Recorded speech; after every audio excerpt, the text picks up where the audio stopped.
Good afternoon, I'm Bradley McAllister. This is Spiracraft Live. And is it hot, right? It's hot everywhere. Hey Rich, hey Joe. I've been running back and forth outside again, and even in the control room, which is in this air conditioned room, but there's a wall. It is hot back there. And so I had to grab a little paper towel and knock some of the sweat away. But it's hot. It's just hot. Yard work is done by like 7 a.m. because it's too hot after that when the sun comes up. Too hot and muggy. But hey, we're here to cast, or not cast, we're here to turn resin that we cast last week. Right? So last week we cast these two, and I got them both sitting here. And they came out pretty cool. And I started to turn one of them, but I of course ran out of time. The cast actually came out quite nice from the outside, from what I can tell. Pop you in the overhead here real quick. They look pretty good. The red one is so, and I need to go put on my YouTube channel there. This one has the really cool colors in it. There's no doubt about that this one has really cool colors. All right. Only thing is, I'm watching Turn the Wood Bowl on my YouTube channel, or my YouTube monitor here. So let me run in here to the control room and change what I'm seeing, because I'm not seeing me. And that's what I need to see.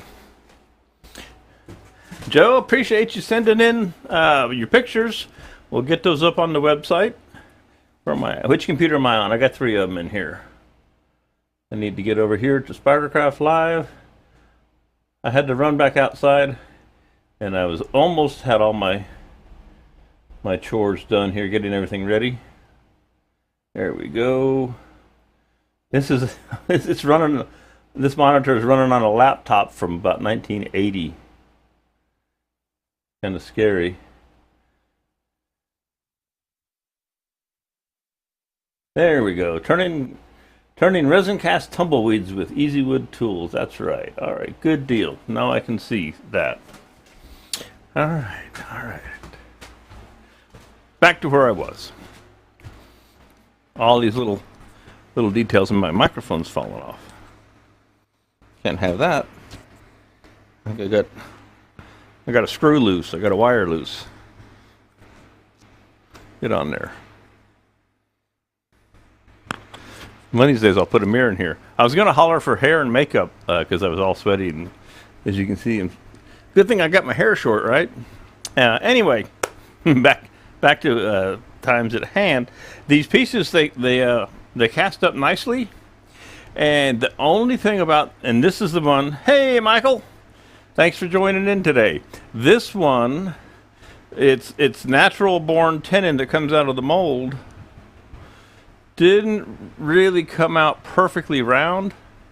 And so when I put it in the chuck jaws, it's a little loose. So we may be doing just a little bit of cleanup on that tenon end. All right, but that's just cooler than it gets. So let's see what happens here. Let's see if this will come in here tight. This is the easy chuck today at the moment, because these jaws typically fit this right on the money. And I tested this earlier. You see it's all kind of crookedy. And we want a nice fit here. So what I think I'm going to do, if I can get that semi-straight, that looks pretty straight. We'll bring a tailstock up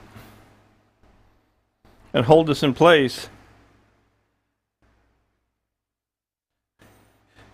Michael, what are you doing working at the store today? You're retired and you don't do Thursdays. Or do you? Special day, right? Hello, Buttermilk. All right, so we're just bringing up a tailstock there just to kind of hold on to this guy. And I'm going to show you in the end, these are what's left of the red tumbleweeds, okay? Sticking out the top. So what we're going to do is we're going to turn this top away and turn it true and flip this piece around and clean up the tenon back down here at the other end. So get that in there. Let's see, that's going to get in the way today of that from the end work, but we'll work on that. So we just want to clean up this tenon down here. So we're going to flip it around after the fact, after we clean up the top here. So that's kind of in the way right now. Let's switch, you guys, like so. And that's way off the frame at the moment. So let's just get that out of the way. That's the beauty of having extra buttons, right? All right, what do I need? I'm missing, yeah, I'm ready. I'm missing a tool post. Minor detail. I happen to have one handy right here. I'm actually looking forward to this. I've kind of got this plan in mind, and I don't know if it's going to work or not. What I want to do, I want to turn the walls of this pretty thin. I'm thinking I'm going to make a goblet at the moment, but that could easily change.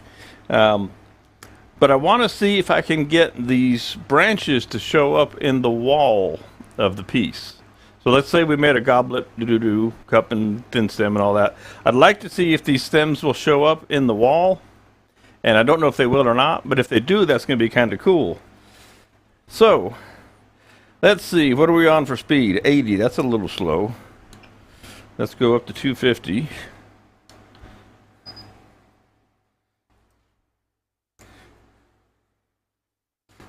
And we're going to be working with the Easy Wood negative rake cutters today. There's 250. I believe 500 will suffice. There we go. And maybe even 750. 750 starts to make a little noise, but not bad. Okay.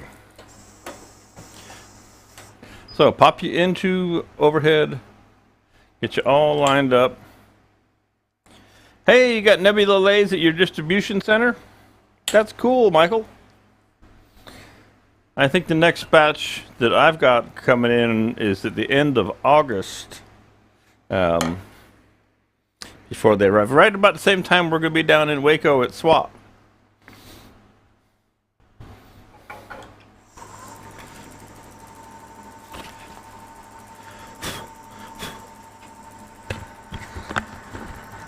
Alright, cleaned up the mask.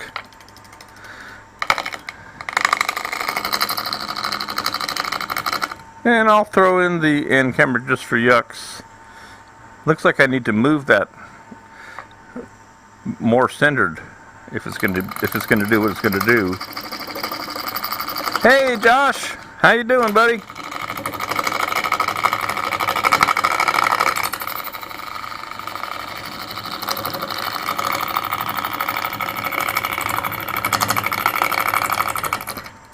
I'll tell you what, I'm going to stop right now, just before the day goes on. I was playing with this camera and then it literally tried to fall off. There, that was simple enough. It literally fell off in my hand, almost fell off in my hand earlier. That would be bad.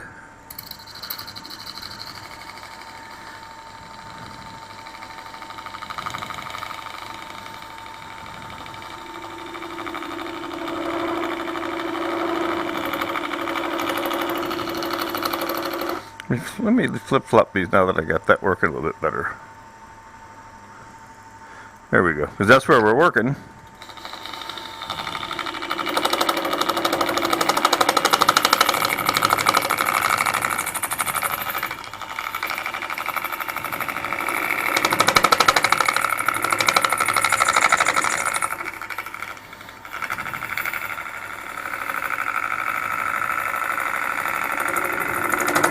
If you happen to see my feet today by chance, yes, I'm wearing flip-flops because it's just too darn hot to wear shoes and socks. Now, if I was doing something big, some big crazy 80-pound piece of corn or something, well, then I would not have on flip-flops.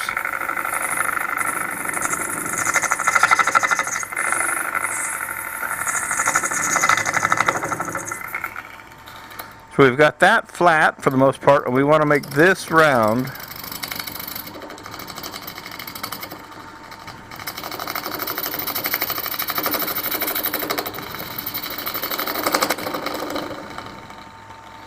Just to make it nice and true.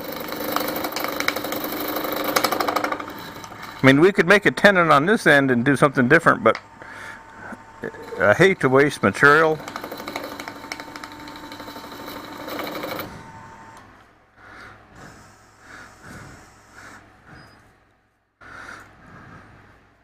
Okay, all right, so let's see.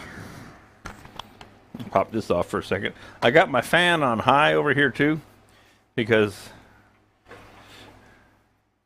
it's sticky.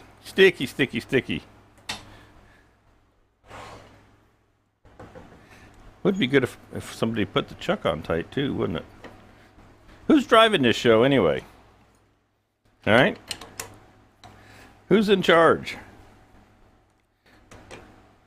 Safety first.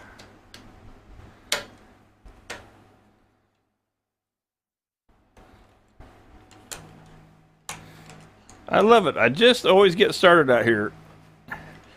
And the phone I hear start buzzing. So Josh, how many colors is it? Technically, that is only 3 colors, if I remember correctly. Two colors, and 2 colors in the pearls. I'd have to watch last week, but it's not a lot. It's not a lot of colors, but it sure made a lot of colors. Yeah, I'm not answering that phone. So let's see if we can get this to grab hold in some fashion.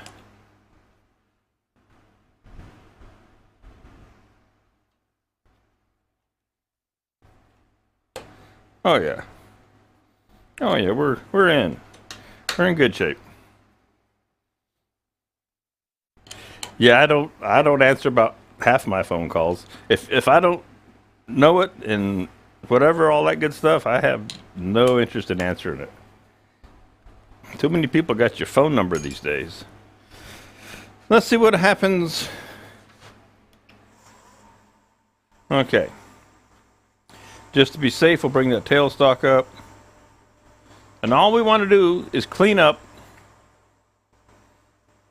our little tenon, because it's just not quite round, and I don't have a lot of extra room, so I don't want to take off any more than I absolutely have to, if that makes any sense.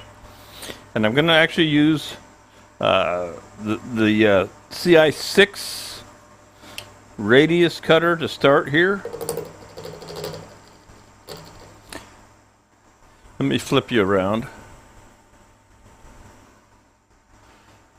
Oh, that's right in the way. All right, we'll just turn that overlay off. And all I want to do is just clean this tenon up enough. You can see how out around it is.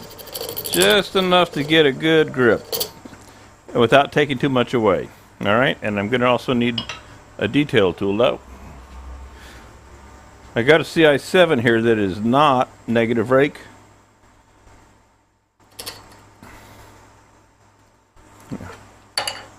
But hopefully it doesn't grab. Charlie's checking on my extended car warranty. Yeah, no kidding. I actually got a recall notice on my Jeep, which is from 1996. I'm thinking most of the 96 Jeep Grand Cherokees are in the bin now. They're no longer out and about.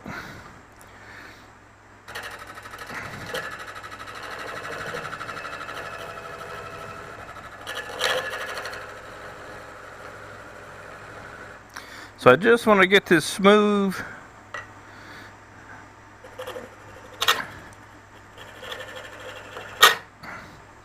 Again, this is not a negative rake. That's the only thing I didn't change over. Was any of these.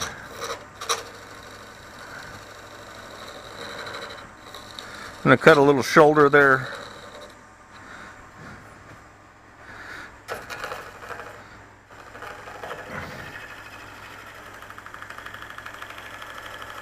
That should be enough.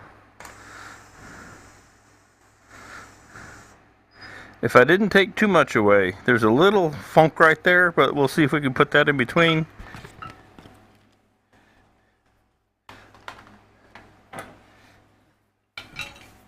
All right, here. I mean, that is some pretty stuff.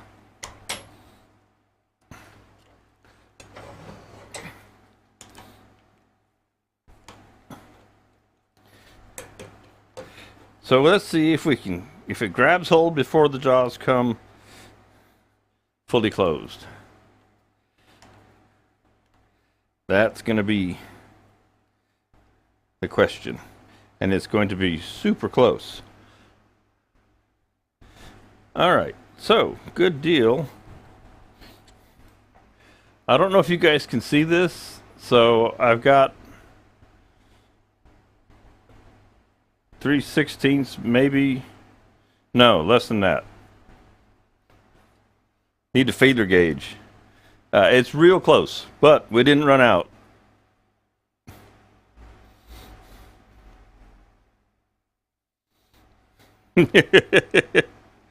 You got an email from internet service supplier saying the bill is overdue because they can't charge it on my credit card. Hey, we lost our internet. I came home. I had run to somewhere, Statesboro, I think.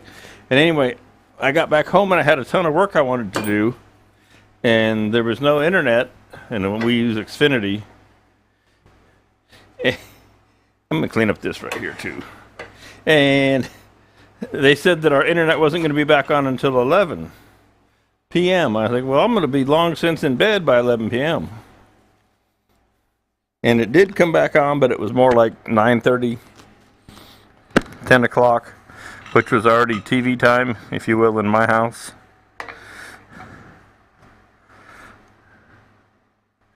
All right, let's clean this up just for posterity's sake.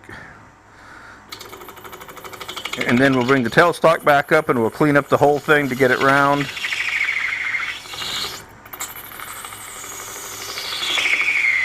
And then we'll start working on a plan. You know, that's all right there going to go away, but I still like to true it up first.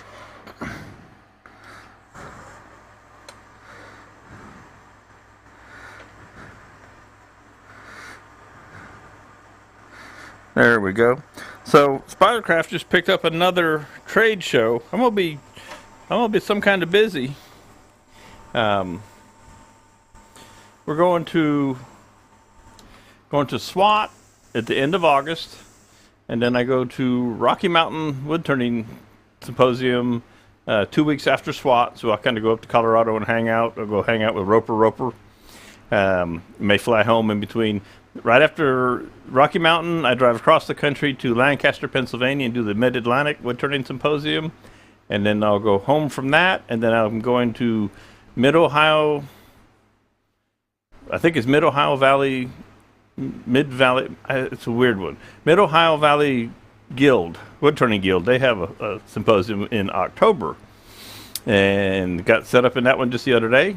And then I'm going to run to the North Carolina Wood Turning Symposium in November. You coming to Rocky Mountain too, Michael? Well, good. Hey, you want to go to Pennsylvania? It's only like 1,800-mile drive in 3 days, and we'll be there. And just make your ticket go out of somewhere out of the east, and I'll take you to Pennsylvania in September. But yeah, so I'm looking forward to that. So that's 5 symposiums from August to November right now.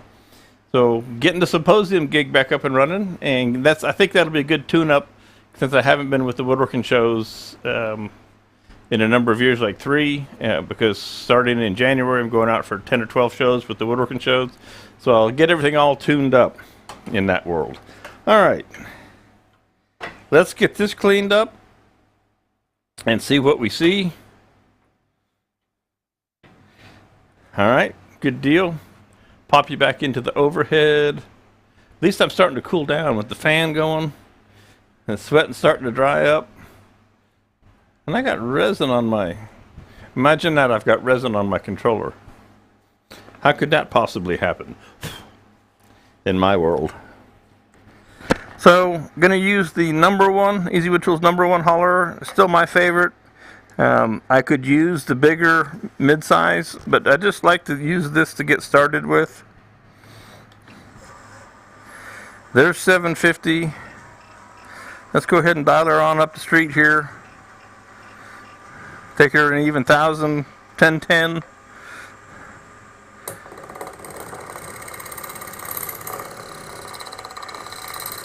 And then if I put the overlay on, it doesn't get in the way too much.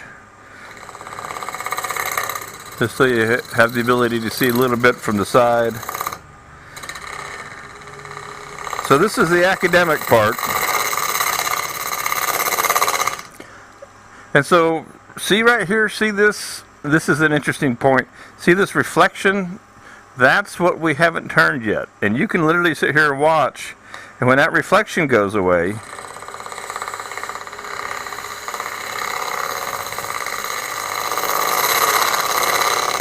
you'll know you're round. So we're good up here. So little cues that like that help.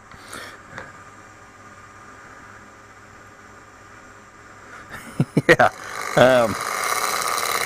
Never knew there was any use for tumbleweeds.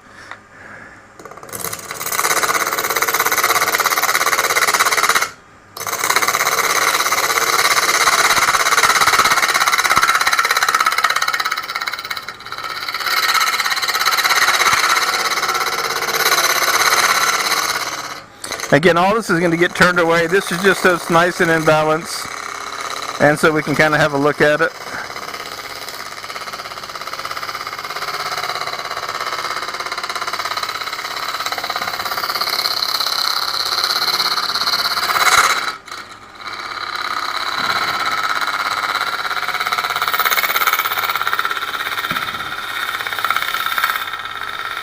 Just ease up close to the bottom there. All right, cool beans. So this is our first look. First look at the tumbleweeds. So we dyed them red. This one is the one we dyed the red in.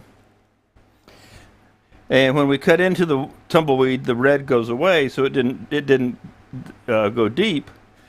But that's pretty cool. That's what I was hoping to see. Now the tumbleweeds are all the way through the piece of resin, okay? So theoretically, they will show up and they'll come and go as we cut the resin away. But that's a nice little, it almost looks like a wheat. Not that I'm somebody from the Midwest and knows anything about all these different weeds and wheats and all that, but it kind of looks like a wheat stem to me, at least from the ones I see on TV. Maybe they're using tumbleweeds for fake wheat. But that's pretty cool. We've got good swirls in here and all that good stuff. So I said that my thought was to make a goblet out of this, and I'm going to stay with that. I do believe, and I'm going to clean up the outside just a little bit more, and make part of my shape, which gives me something to work to. Hey, there's my dad. Hope you're feeling all right, Dad. Don't go stepping through the deck anymore. They are used as hunting blinds and as kindling and in tumbleweed races. Okay, I need to know about tumbleweed races. That sounds like something I might have gotten involved in when I was younger.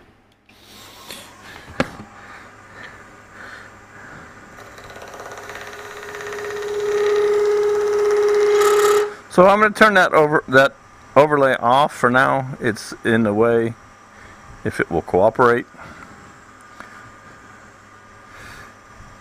If it will cooperate, there we go. So we can see what's going on here.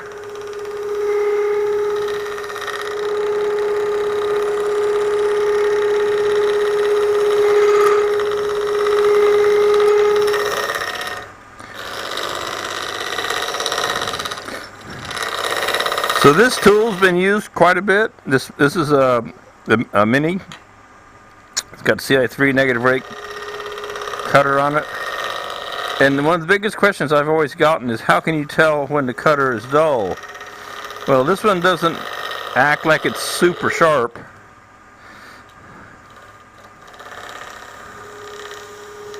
I mean, it works okay, but you hear that vibration? And I wasn't getting that vibration with the small cutter. Again, this is a little bit larger surface area with this larger cutter as well.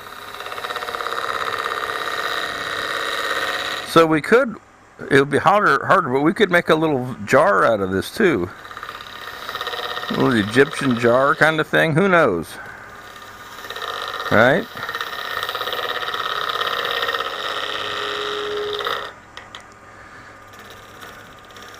And clean this top back up, get everything all hunky-doried.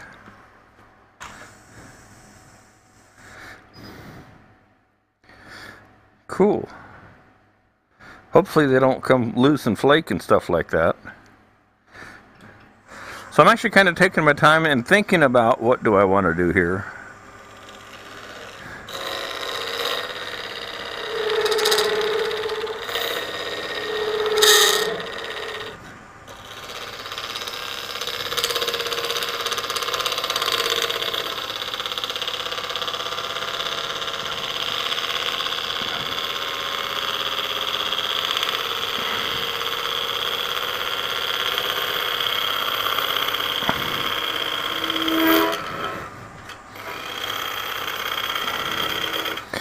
I'm kind of changing my mind kind of as I go here and saying, hey, let's make a shape something like this, maybe, you know, and then try and make it thin.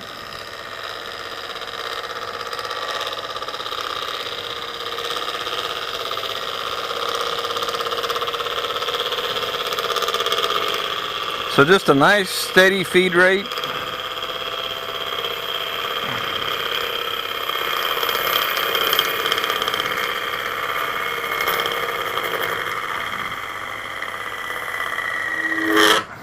And then one thing I want to show you, I don't do anything the way the rest of the world seems to do. Pop up here. So I'm just holding this tool back here by the very end. I've literally got the butt of it in the palm of my hand, and when I was making that cut, I was just kind of leaning on it and pushing forward right from the very end of the tool. So I wasn't really holding on and pushing down or anything. I just had it from the butt. Look at this look at the pattern we have in there. Pretty cool. All right. So as I continue to sit here and scratch my head and think about what do I want to do with this guy, I'm going to turn some more. Keep on thinking.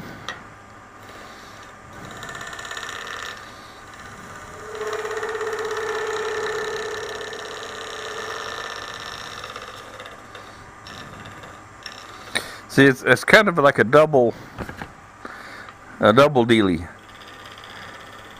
I have my own idea for form sometimes. Not necessarily always the best, but hey, sometimes that's just the way it is.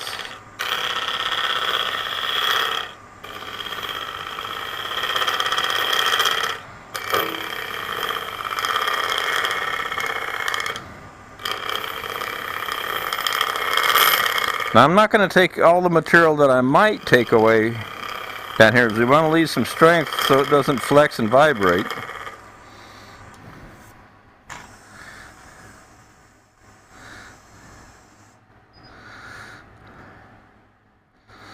Now, I think I'll go back to my goblet idea here. Let's just go ahead and take this shoulder away.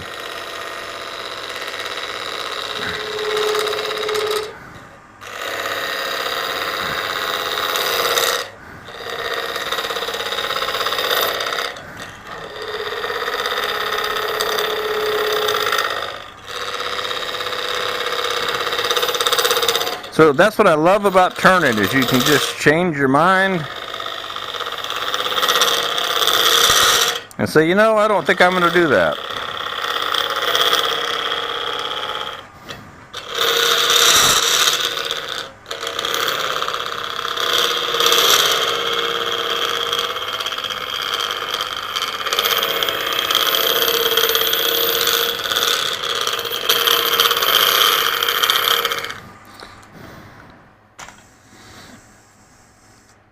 So because we got our stuff all the way through, it's doing what I want in that regard. This thing looks pretty purple, actually.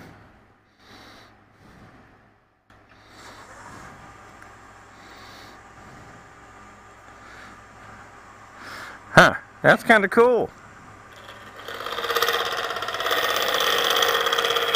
What I found is that they got a lot of little barbs in them.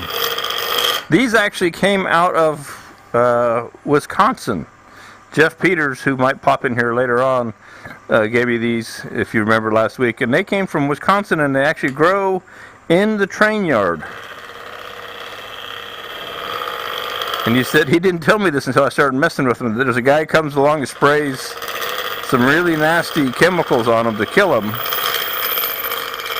He didn't tell me that at first.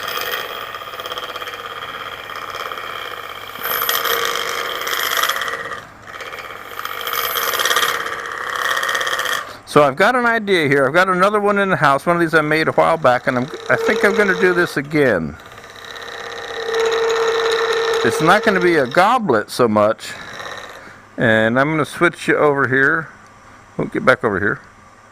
I'm going to switch you to the end. And we're going to roll this end around. And we're going to make a little hollow for them.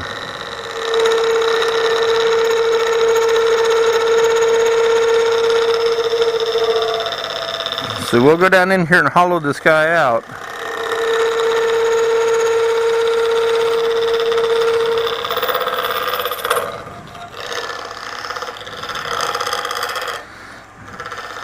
I love playing with resin. I thought Jeff was your friend. Yeah, I did too.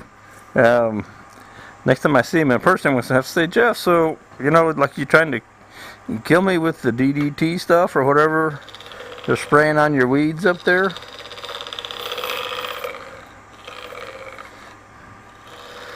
Let's put a little more dome on this. A little more angle to it.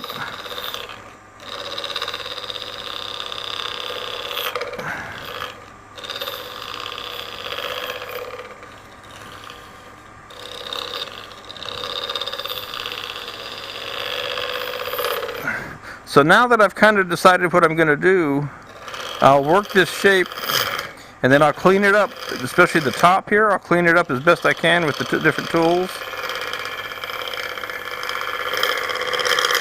Because we're going to stem this way down, and this is going to be big and this will be quite small. So we're going to want to get this cleaned up the best we can.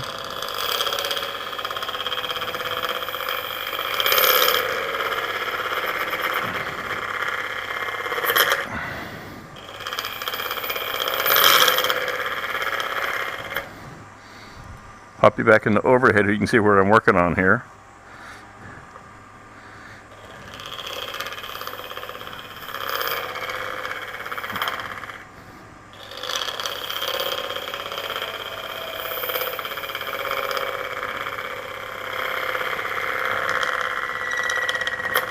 Okay, let's take a look there.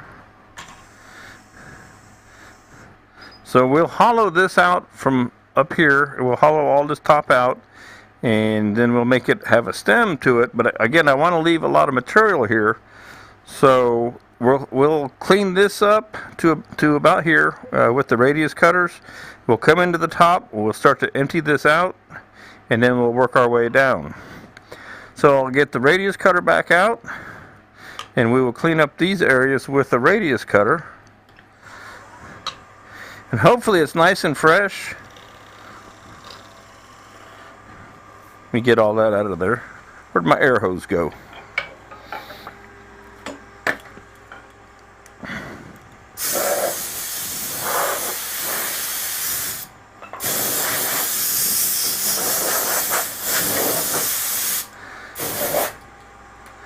There we go.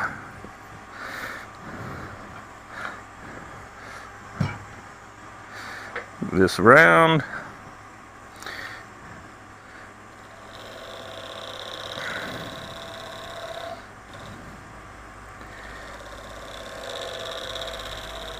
Again, with these radius cutters, a lot of time I actually like to use the little corner, just the corner instead of in the center.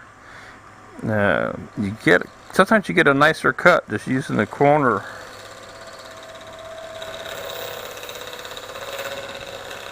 Like that, and because you're cutting with the side,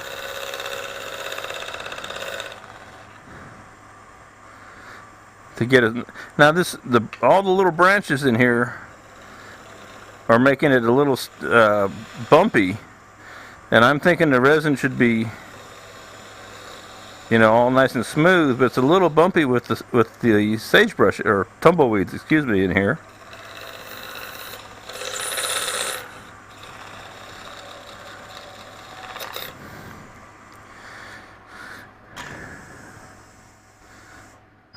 Okay, I'm almost happy with that for now, almost.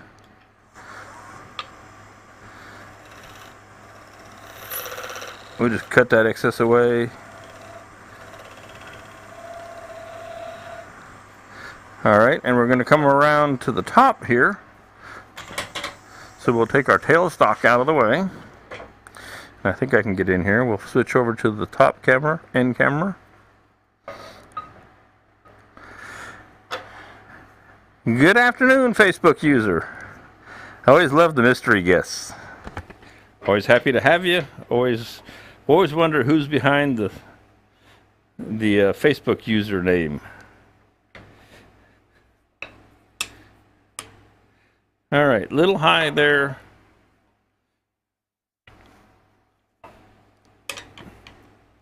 There we go. And again, we're turning about 1,000.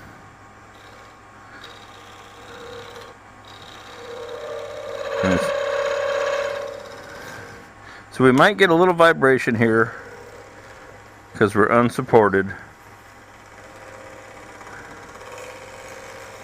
Then the next question really for me becomes, how big a hole do I want to work through?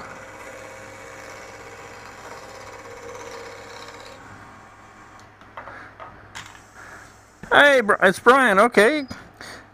Always good to know. Good. Hope you're doing well, Brian.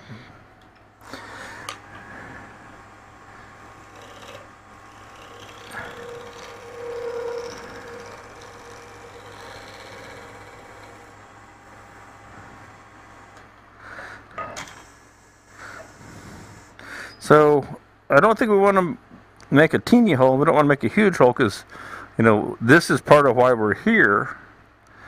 So I think I'm just going to use this for the moment. I think we'll define our hole as right here. We'll end up using the number 1 hollower, but I just wanted to kind of define this for the moment, and this was closer.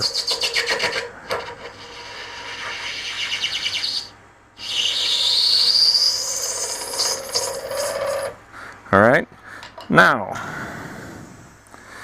if I wanted a chatter tool, that would be good. So I got some little tool marks there that I'd like to get rid of. I'm not sure, because I now, just like in wood, I have two different densities. I've got resin and I've got tumbleweeds. And so I'm not sure that I can get a super clean cut. I can always sand it, but like, hey, who wants to do that, right? So we're going to try a little more speed. And we're going to come across here as smoothly as we can. Think of it as sanding with a carbide cutter.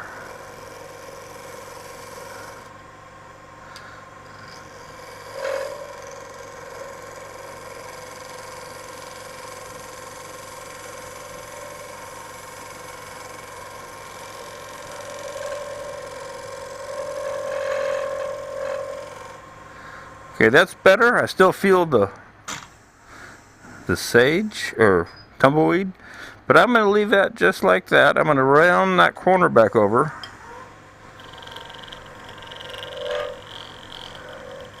And then we're going to go ahead and sand this a little bit. So let's go ahead and hit it with a little bit of sandpaper real quick, just to kind of get that out of the way. And we can use abrasive grit later, or I may just throw some lacquer on it. Here's some 180. Just happen to have some sandpaper laying up here. Yeah, I don't sand if it's possible. It's not on my agenda. So I'm going down to 250. I'm going into reverse.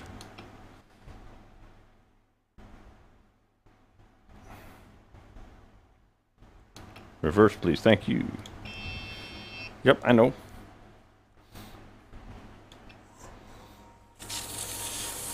So that will make your tool mark lines jump right out at you. And as soon as everything's the same color, then you know that you've gotten rid of your high and low spots. And I'm just using my finger. I could put it on a disc, which I'm looking at over there on the table.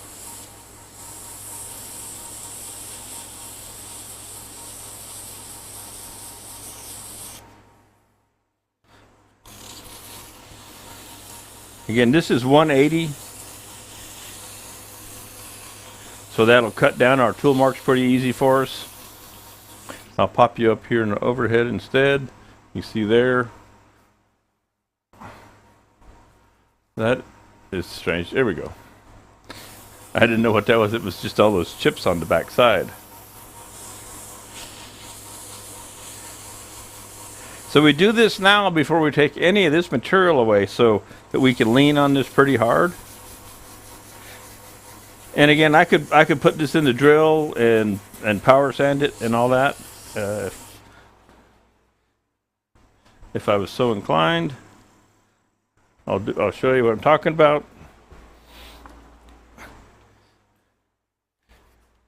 Be my luck, the battery will be dead or something.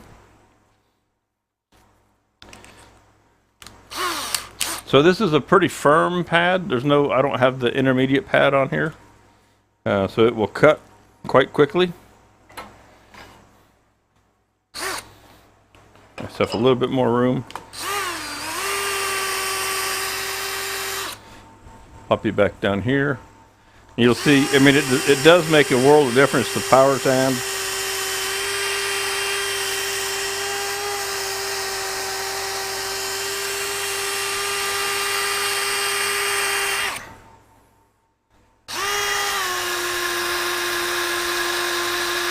I just hate sanding in here with all the electronics.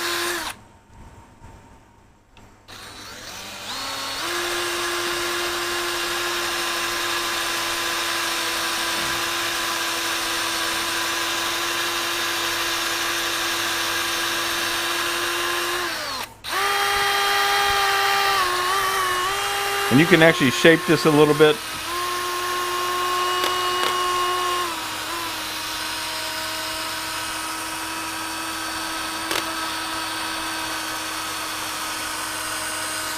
You know, I kind of have my own things that make me laugh these days, and one of them is it used to be that using, having to sand was this big taboo, right?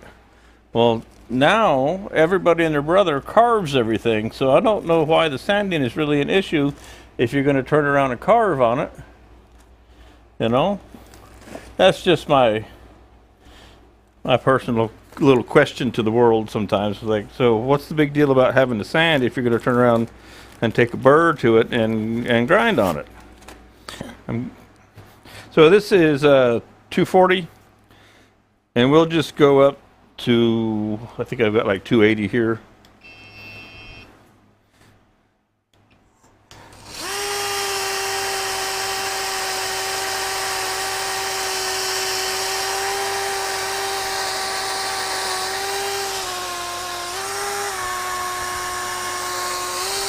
Hey, I'm learning to multitask. I can sand and push buttons on the controller at the same time.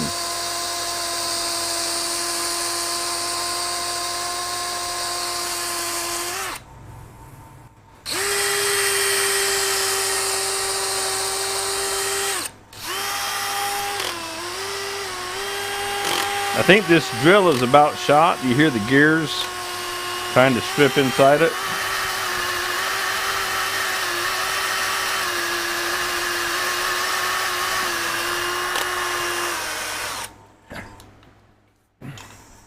And because I'm a huge fan of lacquer, I could get away with probably that 280 right there. I mean, sure, 400 is nicer, but I'll hit it with this 280, and I'll spritz it with some lacquer, and those marks will actually disappear. Jeff Peters, the man of the hour, the supplier of the barbed wire, tumbleweeds, has arrived. Stuff is looking good, Jeff.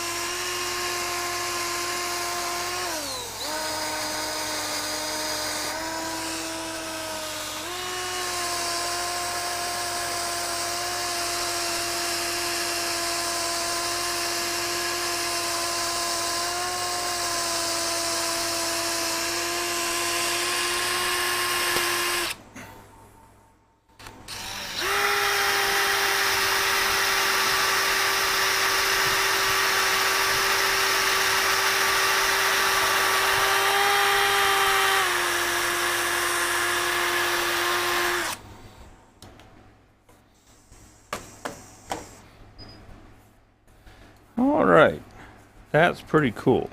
So let's see what happens. Pardon my arm, because this will dry super quick. I can never stand to wait. This is when I'm always impatient when it comes to seeing what it looks like underneath. My drill is shot, Jeff. It needs to be a new one. The gears are going on it. So I'm shaking up a little bit of Spiracraft gloss, clear acrylic lacquer in gloss.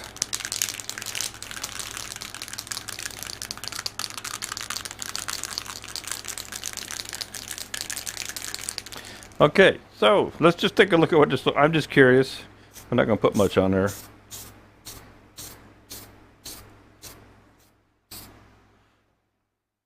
Is that pretty? Okay, don't put too much on it, Brad. It'll take longer to dry.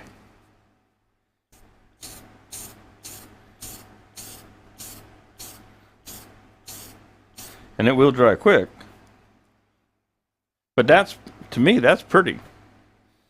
Now, the question is, or the whole thing is to hollow it thin enough that light will pass through it and we can see in there.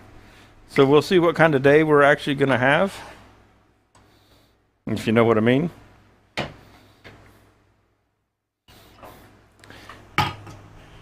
Who would have thought you could make tumbleweeds look like that? I would say that my phone buzzing in there as I'm calling to tell me that I won the lottery, but I saw that all the numbers went to California. So I guess that's not the case. So we're going to have to take this tailstock out of the picture here so that I can get in here long ways.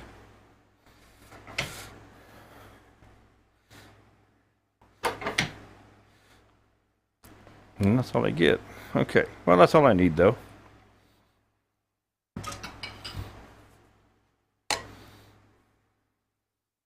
See, that lacquer will be super dry super quick.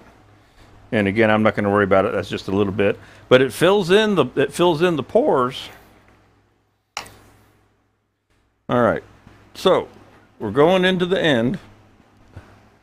Okay. EasyWood Tools #1 hollower.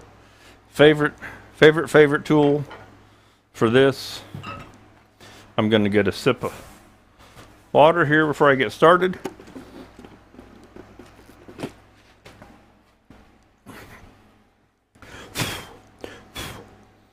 Maybe I'll blow out my face mask too.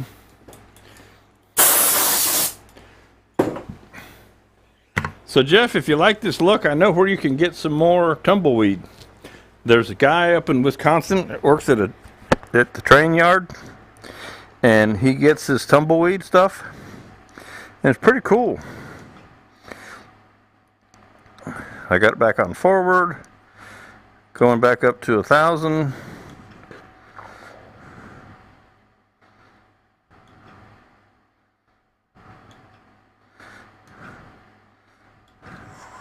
There we go. Okay, flip my banjo arm over, make everything good. And so we're gonna just kind of, I mean, I could get a drill out and drill down through here, but I'm not going to. We'll just do it old school.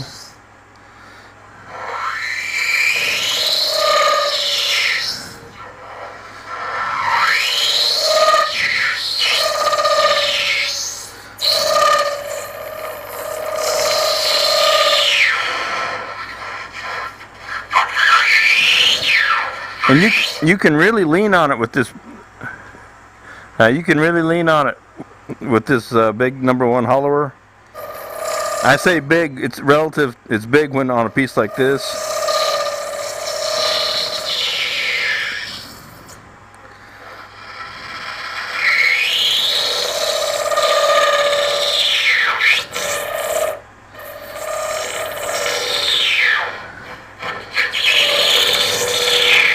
And I can push really hard because I'm pushing right down the axis of the lathe.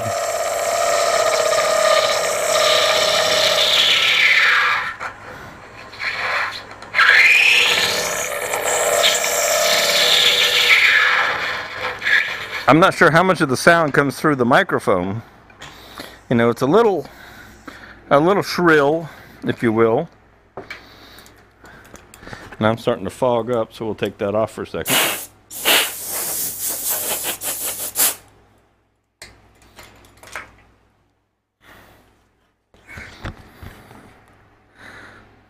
Cool beans.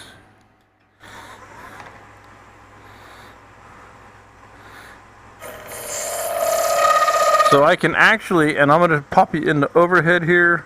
Again, the overlay kind of gets in the way on this small piece. You see the angle of the tool here? So you can actually do a lot of hollowing coming in from the side.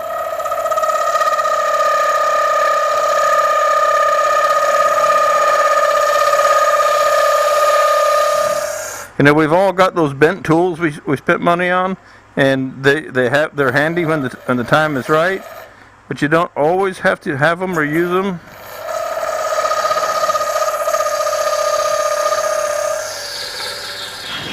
Now what I do need is a longer tool rest, and I'm going to stop and change because I'm about to walk off the back side of that tool rest. What am I making, Jeff? I'm making resin ribbons. Nice, pretty pink resin ribbons. So the other answer to your question is some semblance of some type of a hollow form for the legitimate answer. So you can see I I was running out of tool rest, so I threw a big one up here. And now I can get lots of angle. Okay.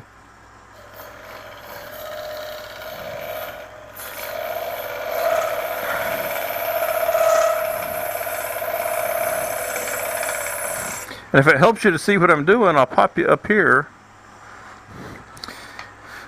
So there's a piece, the tool goes in, and I've got it, 45 degrees over here. A couple, 3, 4 fingers on top. And I'm just holding on to the end of it.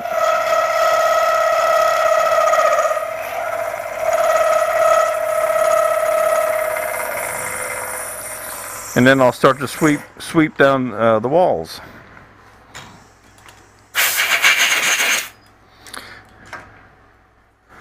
What about the iron gate? Would that help? Well, it's round and this is square, so I'm not sure, Jeff. Be interested something to try, but I've not tried one of these square shafted tools in its holder.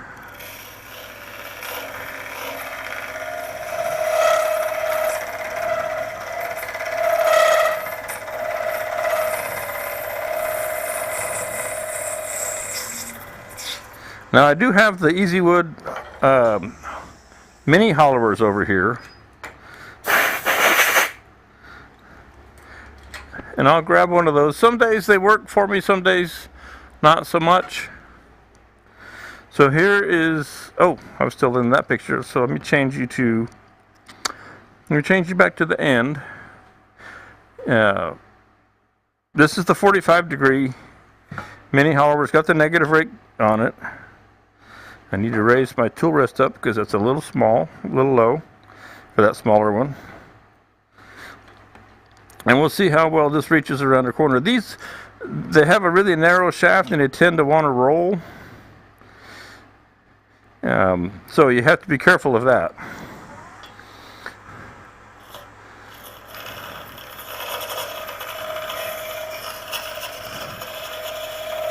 And I don't know if the end's going to be the best view or the overhead. The overhead, you can see the angle. I can't. My fingers are. This thing is so small. My fingers are busy or bigger than the piece. Yeah, they should, Jeff. That's the kind of the general idea, you know.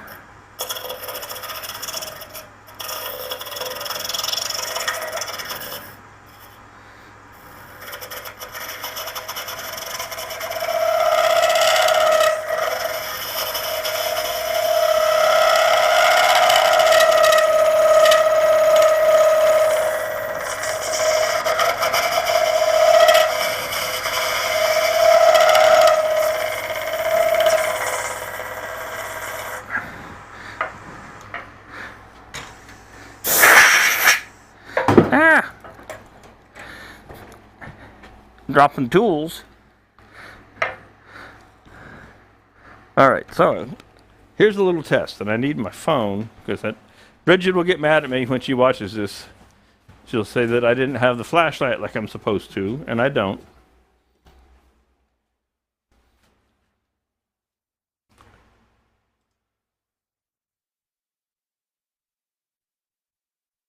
So it just got really dark in here.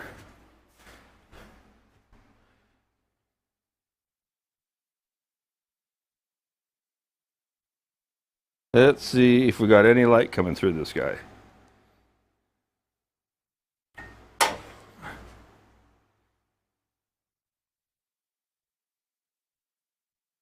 Just starting to show you. It's hard to see for you guys, but you can see this light here is actually coming through the resin.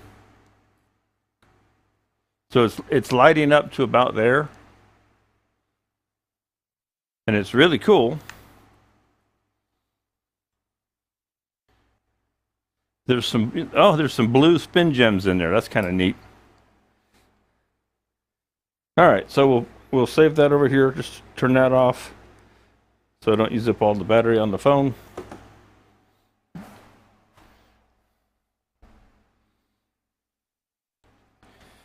I would leave it dark like that for you guys, but it's hard for me to see.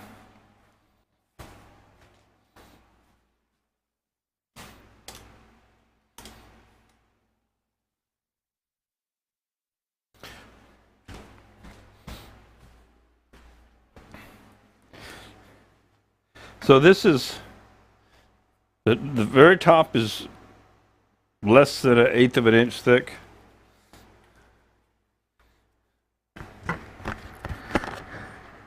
Let's take some more. And if you can see down in here, you can see that ridge. And I can actually, now that I've done that very lip, I'm going to do just a little bit more. Then I'll actually switch back. It's much more controllable with the straight tool. Like I said, this one wants to roll, and you have to try and keep it on that, just right on the right spot. And now that we've got this top wall thin, this is where you have to be really careful, because you can break that top lip out.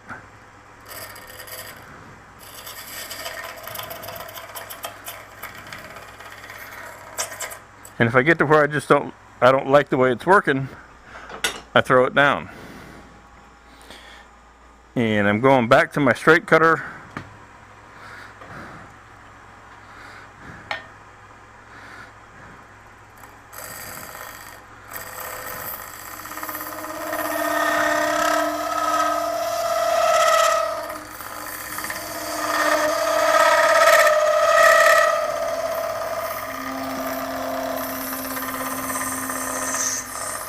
Let me pop you back in the overhead so you get to see the other angle.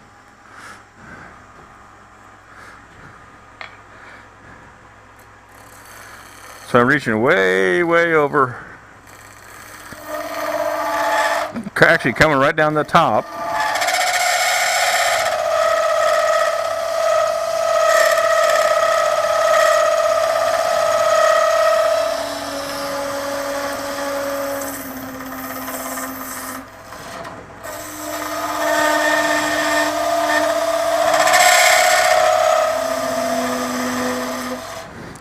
And so the key is getting out to this far, far corner. And you can just stick your finger in there.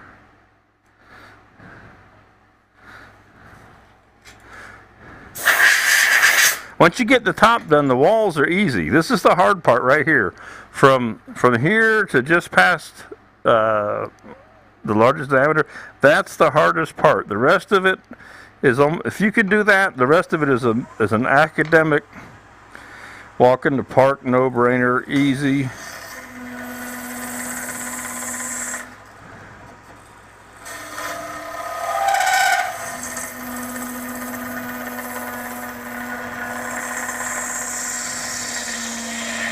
And so I had built a lip, so I'm taking some of that lip away, and you do have to stop frequently. It sure helps to blow the chips out. Okay? And your finger is literally the best gauge you can use for this. Okay?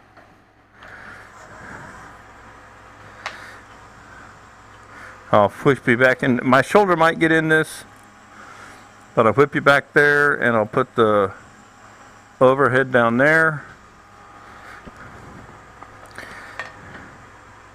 I'm going to move my tool rest in just a little bit. We'll take all the support we can get, as long as it's not in the way.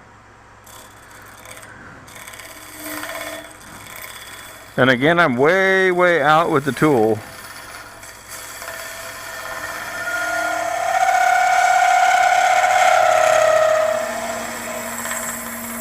And I'm just, you can see me pivoting and swinging the tool. And that's just to go ahead and get some of that inside mass while I'm in there, out of there. Since you're making a cut, you might as well go ahead and get all you can.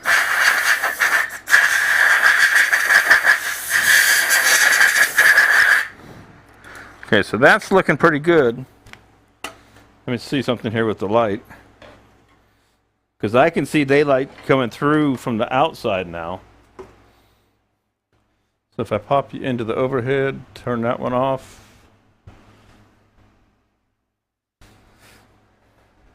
Yeah, I'm supposed to have this little light, you know, like from Harbor Freight. It would shine right in there perfectly.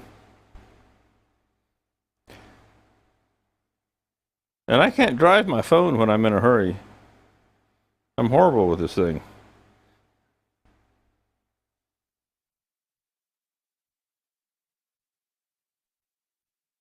There we go. So you can see what we're starting to get now.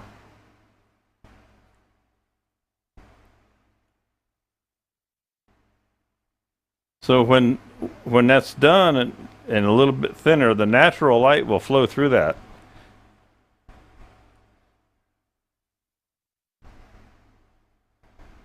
Pretty cool, huh? And you can see the sticks, the stick veins all through there. Okay, all right. So it's working. It's doing what I want it to do. Except for my phone flashlight.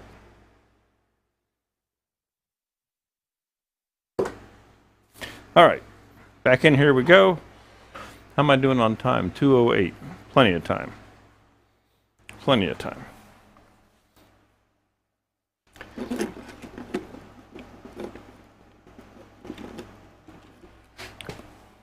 I love these little resin projects. 15 ounces of resin, right? So you can make a really cool thing. This is what's nice about the small projects like this. So this is, like I said, that's 15 ounces of resin. Not that much, right? And you can make lots of little small things. You can make several things. You know, you could do a whole bunch of bottle stoppers for 15 ounces. But even these little hollow forms like this, it doesn't take that much resin. You don't have to go out and buy $175 worth of resin. You know, 50 bucks worth of resin will get you up and rolling to where you've got plenty to work with. And it's great for your tool control. Small projects, great practice for your tool control. Big old giant bowls, yeah, they're fun and they're big, and you got a million miles of margin for error. These little guys, when you're making the light shine through this piece of resin, you don't have much margin for error. So you slow way down, you pay a whole lot more attention to what you're doing, and you take your time. And yeah, you'll blow some up, okay? That's just part of it. Because it is a feel thing, you know, a sound and a feel for what's going on. But it helps you with what you do further on so much. So let's fire this guy back up. We'll put you back in the overhead for now. Again, way off to the side. I'm actually reaching out into this corner over here with the straight tool. It's just easier to control than a curve tool.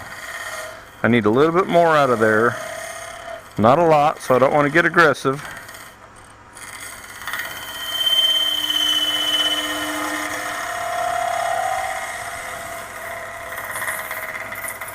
Swing it around since I'm there. Now what happens is all centrifugal force pushes all the chips up to that corner. So that's why you have to stop and blow it out. Okay, a little bit more. We're going to push the envelope there.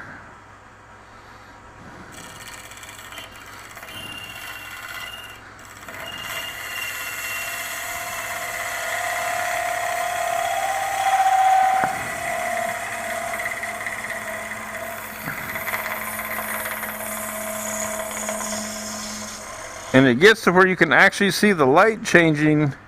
You can see the tool cutting from through the outside.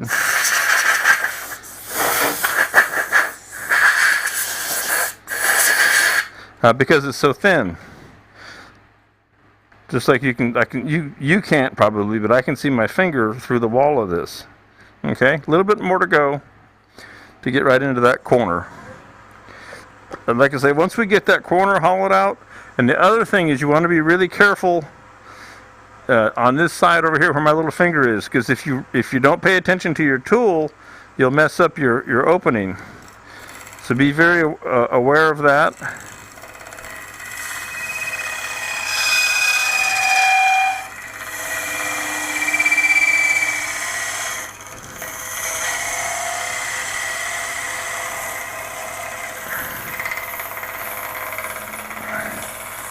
You know, it's kind of funny, especially at the woodworking shows, people used to always ask, you know, if you could only have one tool, what would it be? And I always said it would be a #1 hollower, because there's not much you can't make with it if you're patient.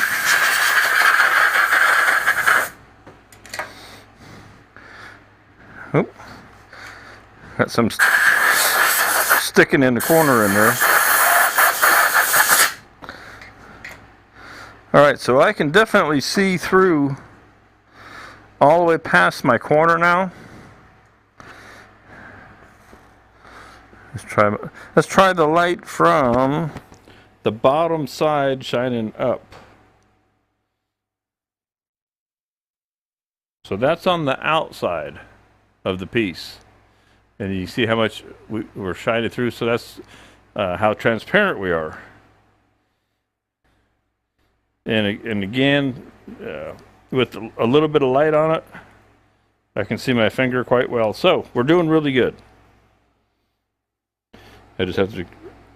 I do need a flashlight because turning the flashlight on the phone off is a pain in the neck. All right, so we're good all the way to here. I could go out there in that corner just a little teeny bit more for another pass or two. And so when I do this and I rake it down the side below there, I'm doing work that I would have had to do here pretty soon anyway.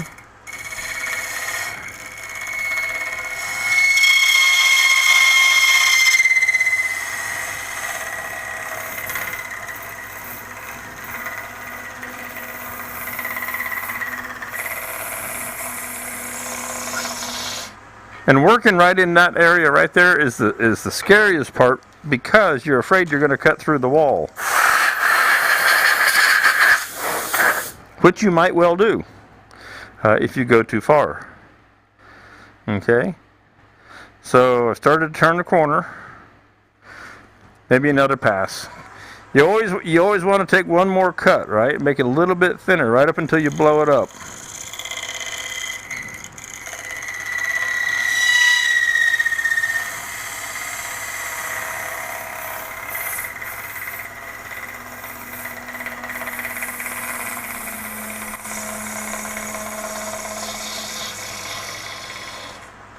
Okay.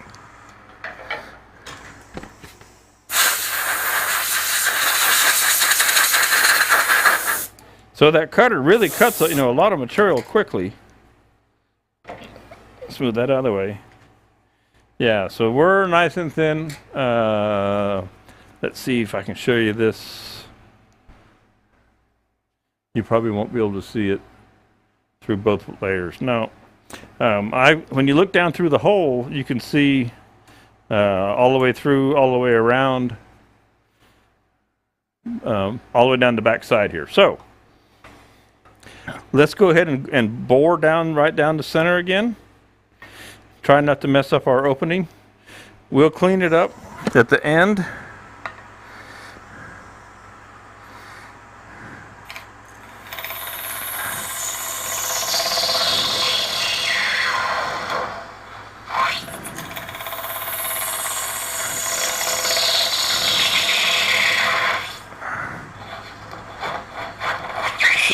So right in the middle there, just kind of drilling a hole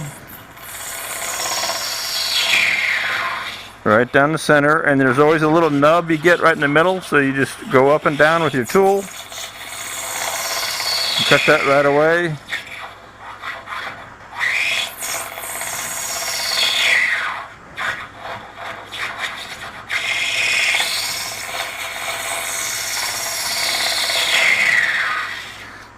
The fun thing with hollow foam work is since you can't see what you're doing anyway, you can actually kind of look away.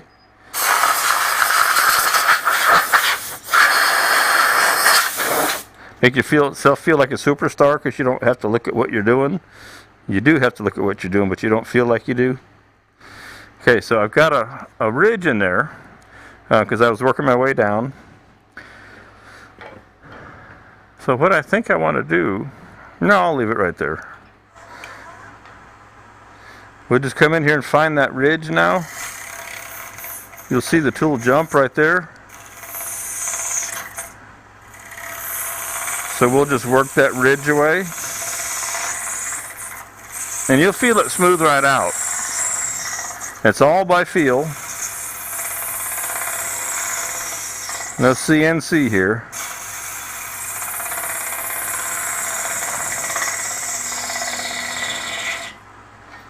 Okay, and stop frequently. Don't hesitate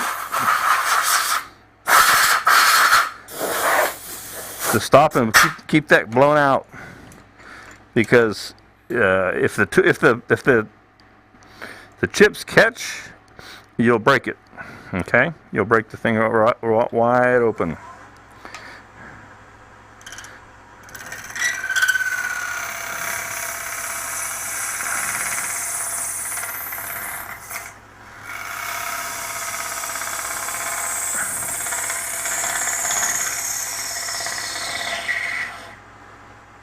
Like I say, it's amazing how much is coming out of there just with a couple of cuts with this little teeny tool, right?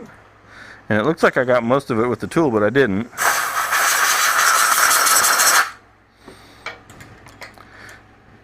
Okay, so that's plenty thin. So now you can see through this. I don't know if you'll be able to when I put you in the overhead, but you can see my finger in there.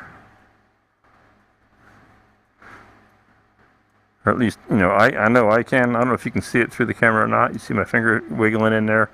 So that's pretty thin. We'll get lots of nice transference of light through that. Okay. So I need to go ahead and do a little something here, because I don't know where I'm going next without some shape worked up. Get rid of the big tool rest again for a little while. Grab my small one. I don't need the big giant one. I mean, like now, if I shine the light in there, if I kill the lights, I'm gonna take this mask off for a second. I've achieved my goal there with there's just 2 studio lights on in here right now.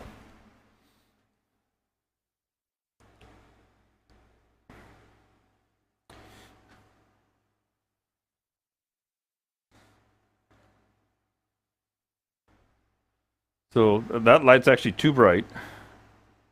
It overdoes it. Trying to figure out how to get it to shine without shining there. It's a little too bright. But it's really cool. So like if I come up like this, so this is on the outside of the bottom. Alright? And that's giving you an idea. So the little stems are really doing what I want.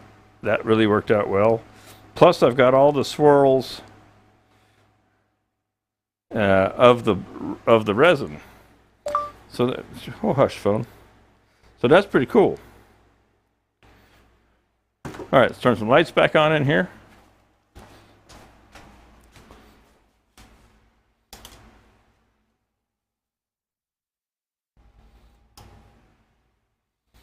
Much easier to see with the lights on.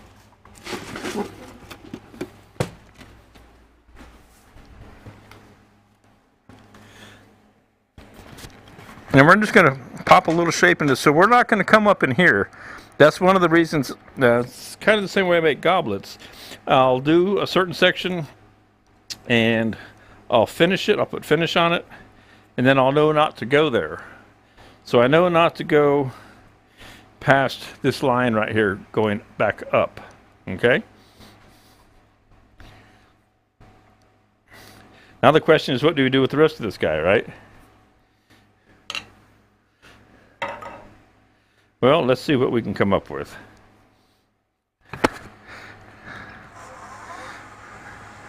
My first thought is just to put a little stem on it.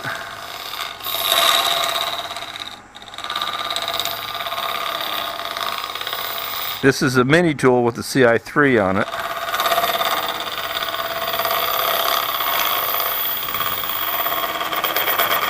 Personally, I'm a big fan of the smaller, well, like the mid-size. So the mid-size and down are the tools I've used for years.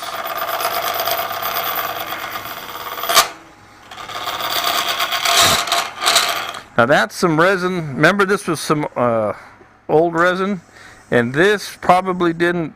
It may have gotten too hot right here in the center. You can see it's brittle. But what I can do is get scared. I can turn the speed up. And I should be able to cut that a little bit cleaner.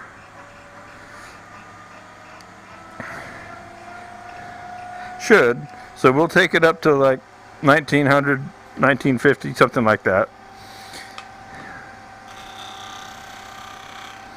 And I'm a little high too. So she's humming right along, just under 2,000. And there's where that chippy resin was. So speed can be your friend.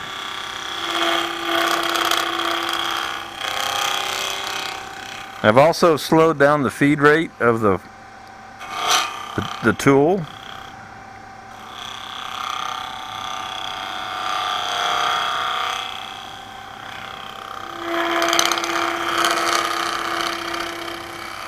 If I put you in the end, you'll see how it's working from the end.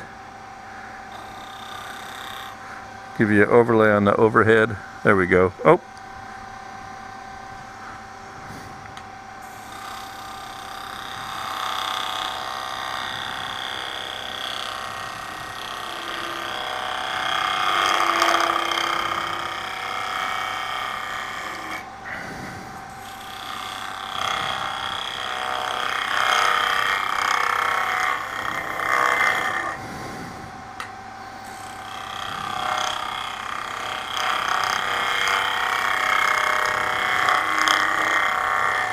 So if we're really feeling froggy about it today, so to speak, we could take this down to a really, really, really small stem that would essentially be probably translucent in itself.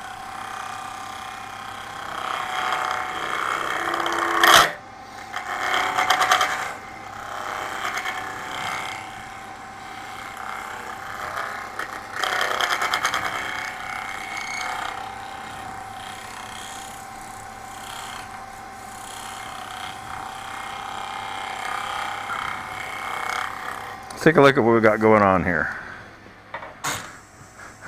4K it. He says.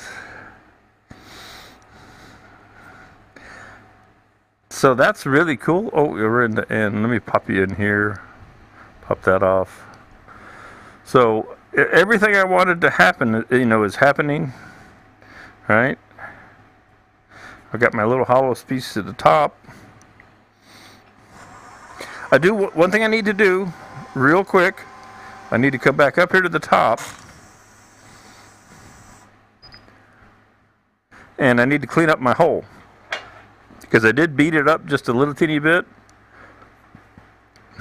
You did a pen at 5K on the Orion just because. Were you scared? Huh? Tell the truth now, were you scared?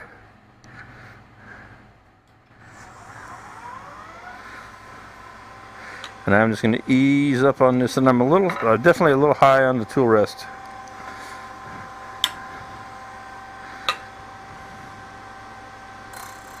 And now I'm too low. Nah, I had a shield on. Yeah, but were you wearing flip-flops?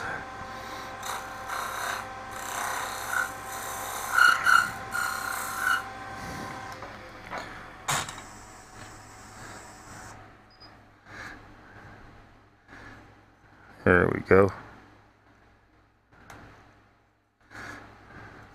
Alright, so that's all cleaned up. I got a nub in the bottom though still. Sticking my head in there. Let me get that nub out of there.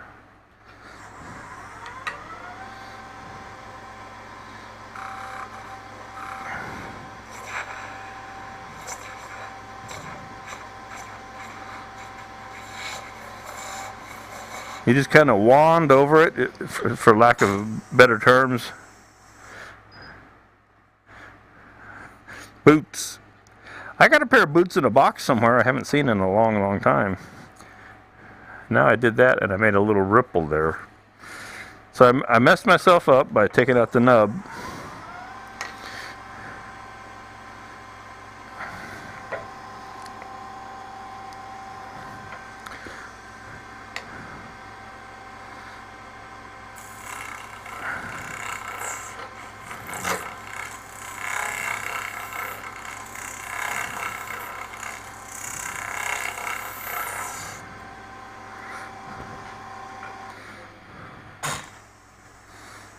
There we go.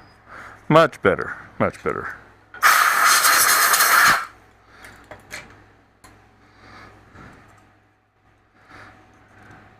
Okay, let's have fun over here. Let's go back over here, go back to getting scared.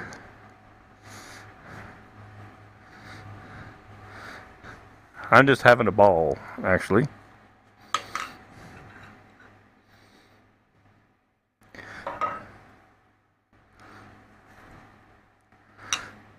And go right in the center, and I will pop you back into the overhead. Give you the end on the overlay.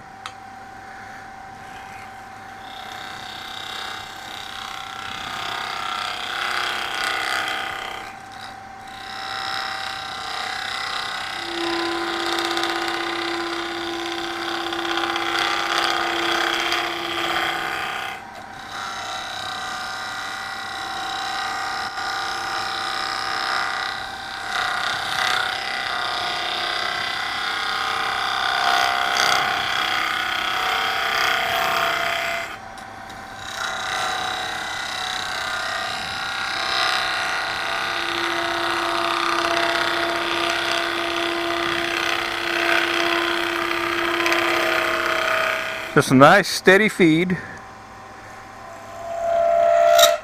And now this is where we run the risk of breaking things, up here, because this is where it's going to want to flex. And you heard that flex right there, that vibration.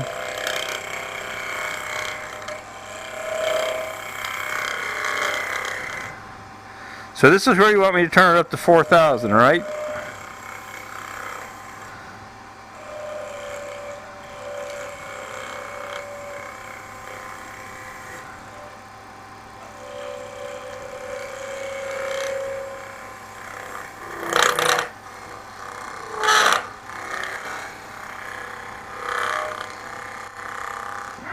Take a look at things here. Yes, he says yes, 4K. This thing will explode. Centrifugal force may break the top.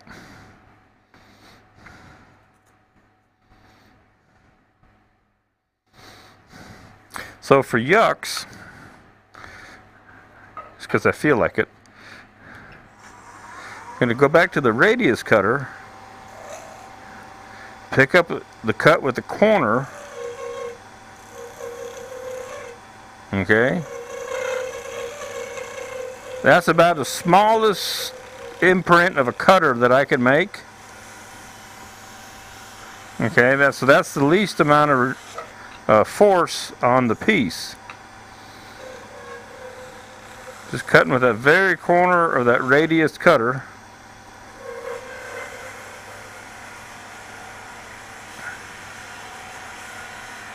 Now she's acting a little dull, so give my head set a chance to dry, and we're going to rotate this cutter real quick.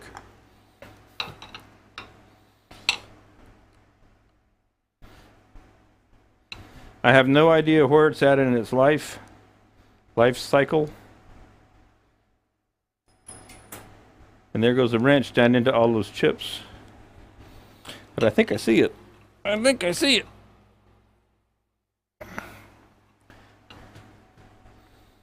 So maybe we have a fresher edge here.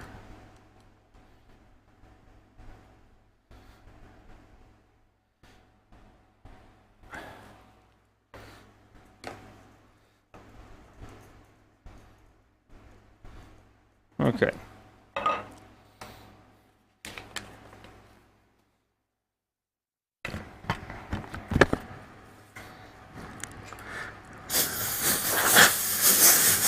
Do a little dusting here.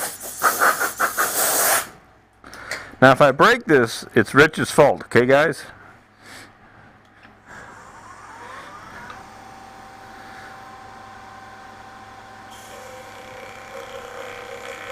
Much sharper.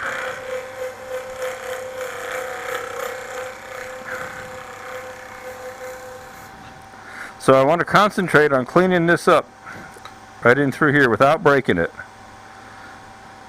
which is easier said than done, because I've got a little hump in here I need to take out, And you can hear that vibration.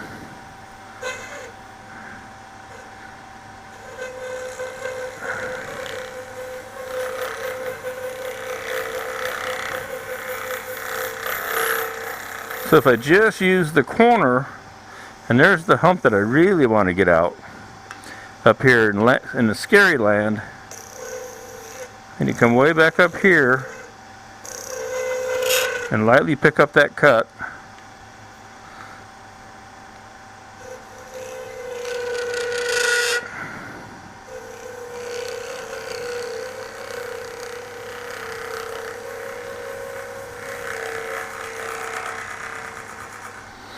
Tool starts bouncing, it gets kind of scary. No tailstock support? That's for scaredy cats, Rich. Don't need no stinking tailstock support.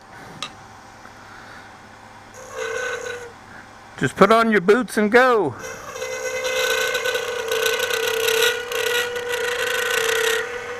Let her fly.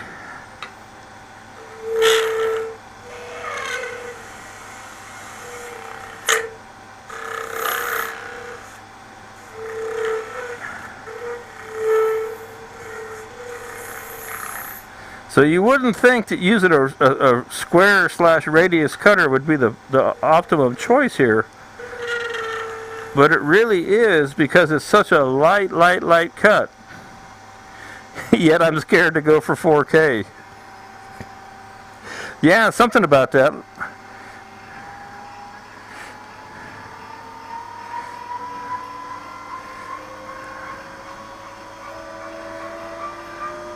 How about 3? That's 3. And I'm afraid at that speed, when I get down here, that I'll blow it up. It'll break. So I'm doing it for you, not 4, Rich. I just went to 3.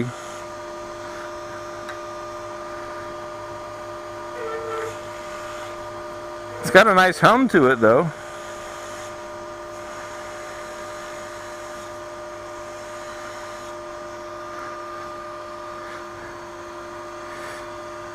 Well, it's not as clean as I would like it.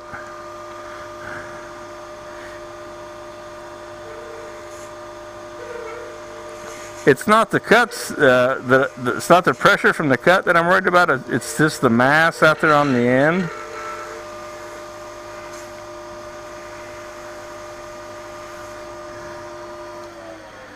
What happens when the brake hits at 3K? Brake doesn't come on, or just barely. Alright, so that's not too bad. That's relatively well profiled down through there. Yeah, relatively clean. One little hump in it right there.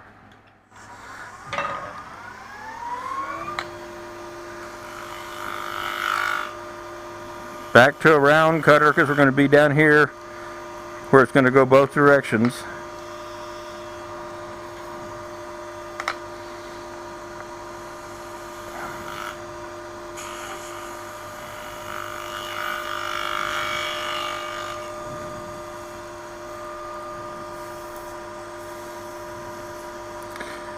Where's my Joe brush?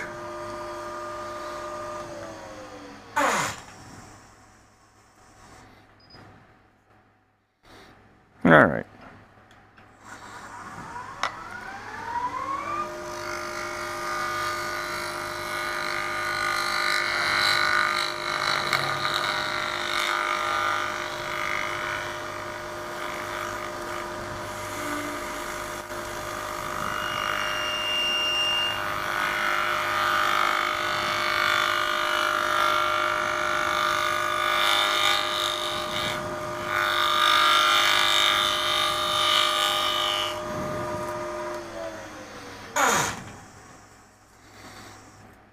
So this resin, I won't say it's gooey. Hey, so now we got some spin gems coming up here. We got a little orange and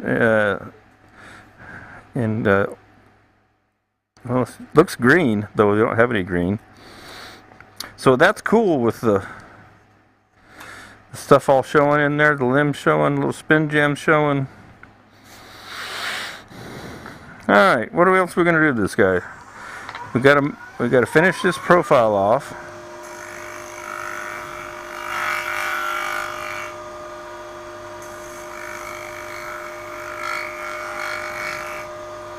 Make her respectable here.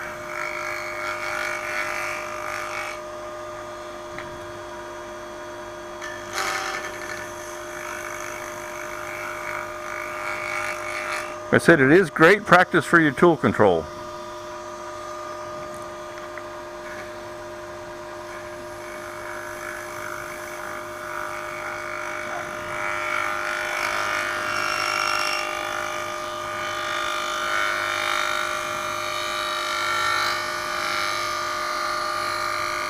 I gotta decide what I want to do for a base on this thing.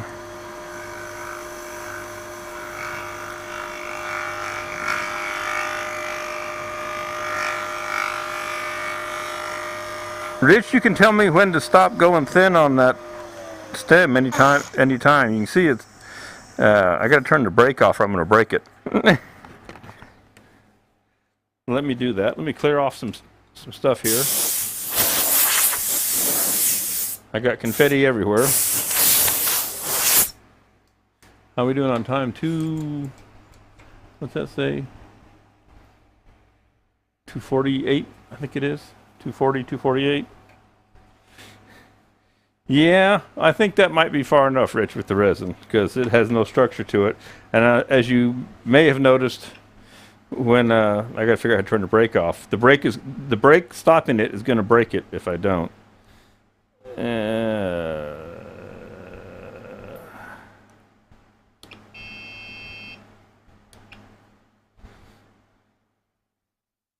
Oh, that's right, this thing.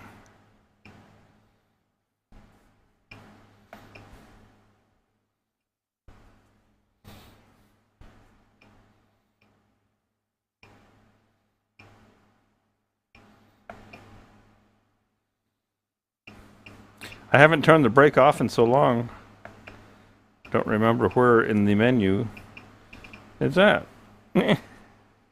Under menu motor settings, I think. Yeah, that's where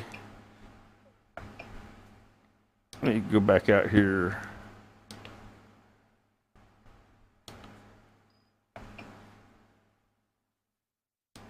Do.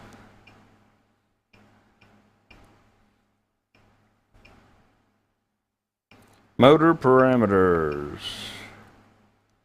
Profile, large, small.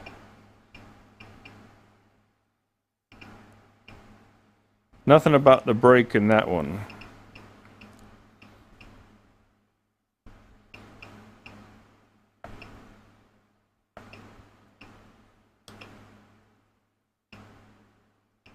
How about lathe settings? Let's see here. Sorry for the delay here while I look for, there it is, brake. Power.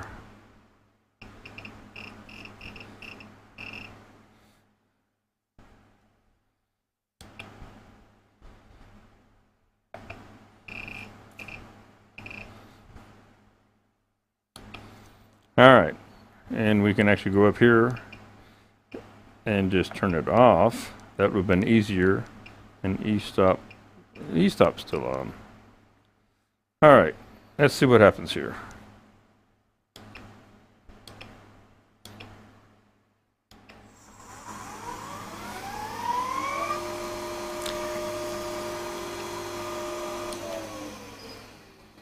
That should let it wind on down there now. There we go, all good.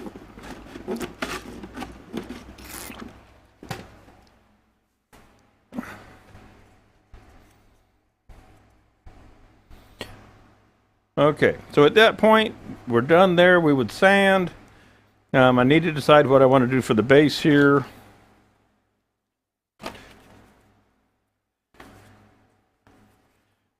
Well, take that overlay back off. All right, let's look about the base, the base.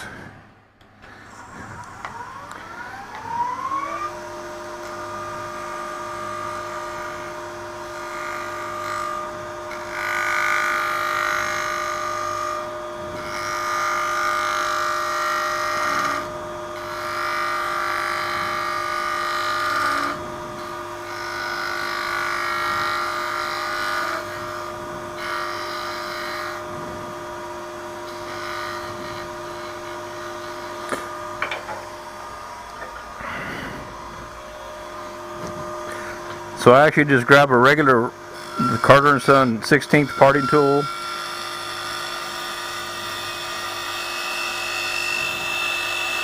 And I'm just off my chuck jaws, ever so slightly. And so this tells me where it's going to end up getting parted off.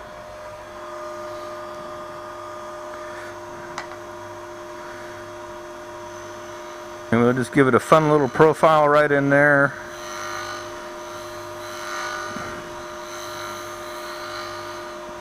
Like that.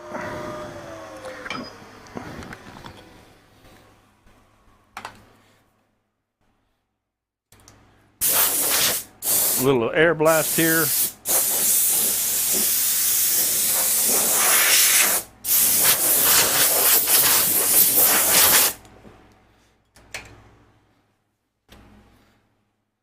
I'm tethered to the grinder by strings.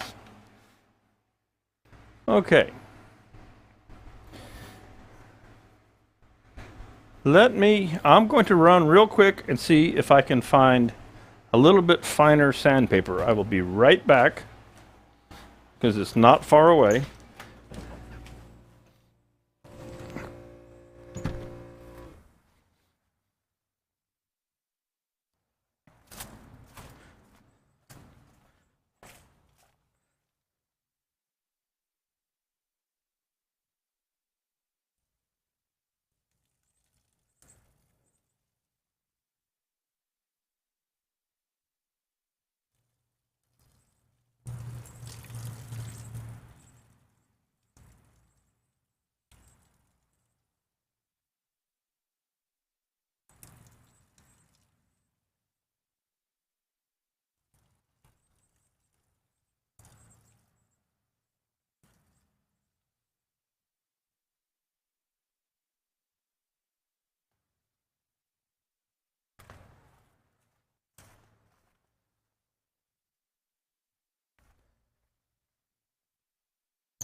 So I think there should be one here.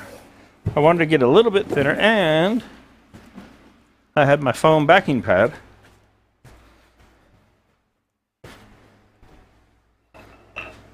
So we can move some of these tools out of the way. And let's see, we probably don't need that.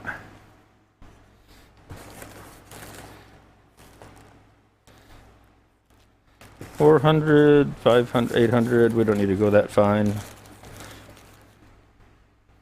$1,200, $600.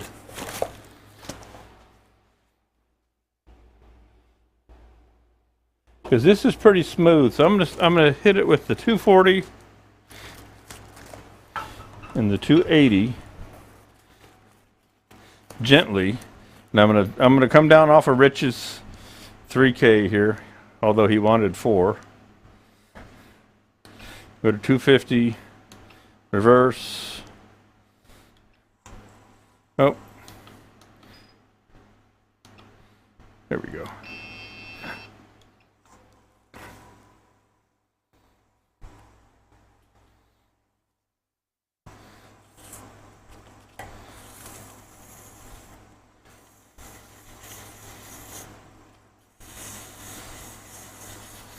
We'll just do a little sanding on this.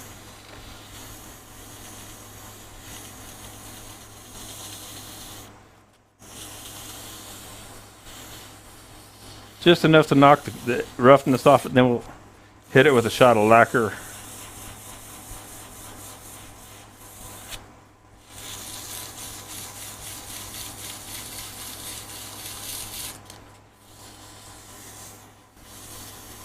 So I have to be very careful there. I'll mess it up. Leaning on it, I'll actually break it. I'm going to put the pad, which I just brought over here. There it is.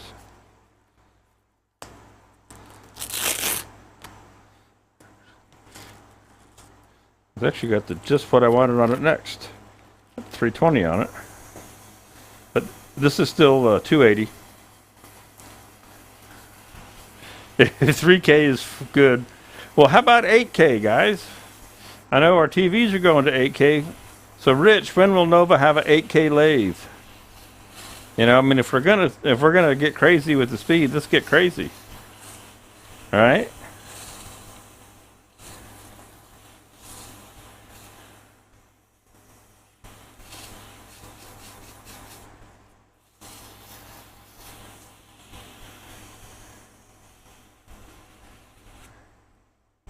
I wonder what that one little interesting line right there is. So there's some chatter right up in there where the tool bounced. You can see that. Now, if you wanted that chatter mark, well, hey, that's cool. And there's that line right there.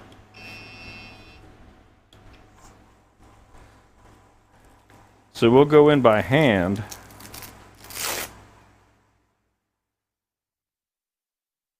$20K motor in the works.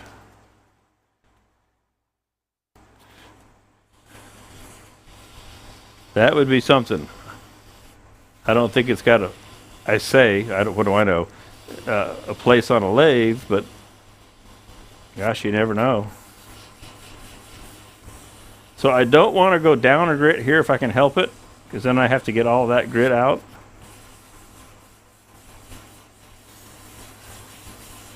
Just trying to get that one tool mark out. Either that or I'm going to take a tool and cut it and make it a decorative feature.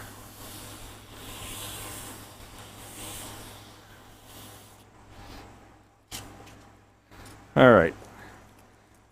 This is going to get sanded again anyway. So this will be enough for what we're doing here. So I've got my finger inside because with the 320 I can't press hard enough. Now I got to make sure I don't let my finger touch that inner rim. It's sharp as a knife, and I will lay my finger wide open and be going to the emergency room for stitches, and we don't want to do that today.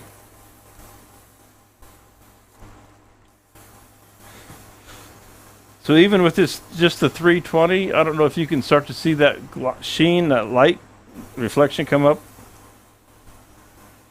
And we could abrasive paste this. You know, there's a lot of things that we could do. I'm just going to hit it with a coat of lacquer, a shot of lacquer, just for color, to bring the colors up.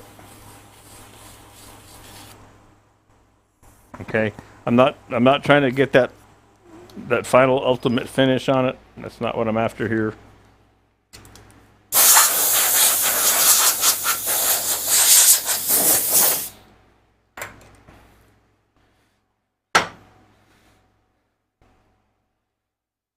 One thing I will do is I'm going to walk over and turn off my fan because it blows the lacquer sideways. Ooh, almost made a mistake. I grabbed aerosol tung oil. That would have been bad.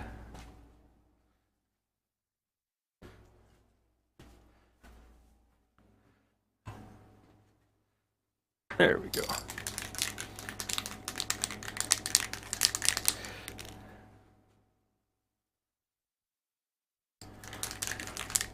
Yeah, router table. That's a great idea. If I turned off the fan so it won't blow this lacquer anywhere.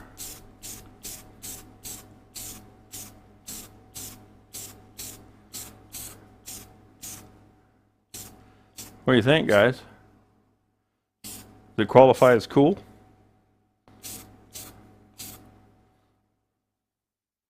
Especially with the little splash of blue right there.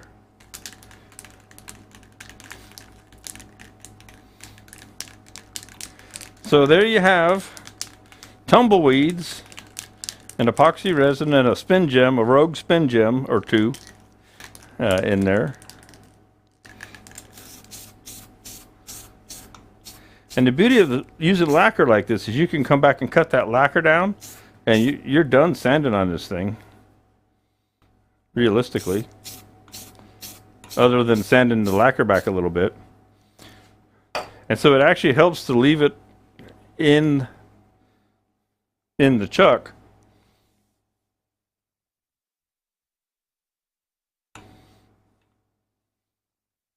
But that's a pretty cool looking piece. Now we haven't sprayed any lacquer inside. Let's go ahead and let's have fun.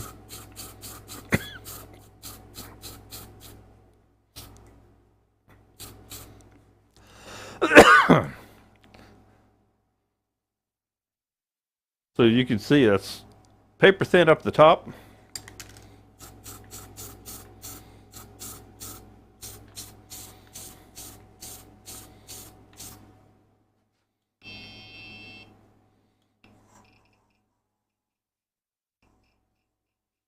Turn her down to 50.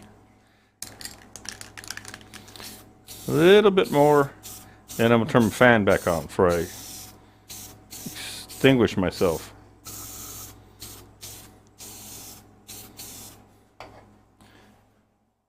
So that's pretty cool for a little piece of resin with tumbleweeds in it.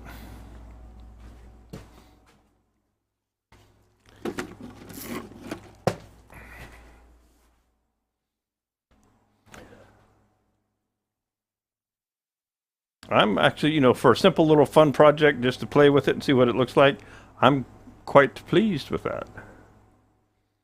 You know, and we're going to leave that spin, and I'm going to put that over there, and I'll pull me up over here, and we'll let that keep turning because I got that lacquer on there. 255. Okay, so I'm just about right up. Boy, I'm good at getting on time, and I need to practice because I'm wrapping up at the woodworking shows. So this worked out well. I enjoyed it, and it's a great use of resin, whether you use epoxy like I did or urethane if you wanted to. And thank you. I don't know if Jeff is still here, but I know he'll watch this the end of it later. Thank you, Jeff, for the tumbleweeds, because I never would have thought that I'd be casting tumbleweeds into something. And I'll turn the other one as well into whatever. Like I say, started out with the goblet idea, but this is much more fun as a decorative piece. I think it's pretty cool.